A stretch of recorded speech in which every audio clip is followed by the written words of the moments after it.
На пират-шоу попытались собрать всех самых активных абонентов Ростелекома в Ижевске. Повод – финал первого тура акции «Золотая лихорадка». Это беспрецедентно по своим масштабам в истории компании программа лояльности. Абоненты регистрировались на сайте компании Ростелеком и после этого использовали всевозможные предложения услуг Ростелеком.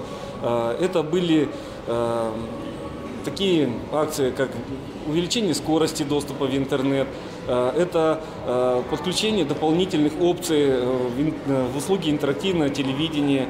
Абоненты несколько месяцев копили баллы. Сегодня организаторы их подсчитали и определили десятку фаворитов «Золотой лихорадки». Их имена держали в секрете до самого конца мероприятия. Но те, кто не вошел в число счастливчиков, попытаться сорвать куш могли прямо здесь. На игровых площадках развернулось множество конкурсов. В азарт вошли даже взрослые. Ой, вообще отлично. Вот мы сейчас успеваем, последнее время идет. После двухчасового марафона организаторы наконец дают старт розыгрышу призов и церемонии награждения победителей «Золотой лихорадки». Приглашается Кулишкина Юлия Сергеевна.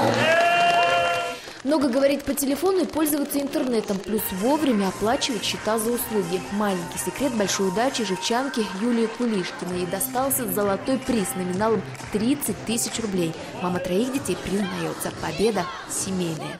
Имея взрослых детей, еще к тому же, за интернет невозможно не заплатить.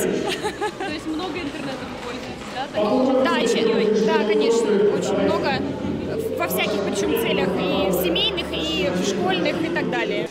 Стартовав в июне в 11 российских регионах, акция «Золотая лихорадка» к своему логическому завершению приблизится в аккурат к началу главного спортивного события – зимней Олимпиады в Сочи. Абсолютные победители этого проекта смогут попасть в команду Ростелекома, которая отправится на олимпийские соревнования болеть за сборную России.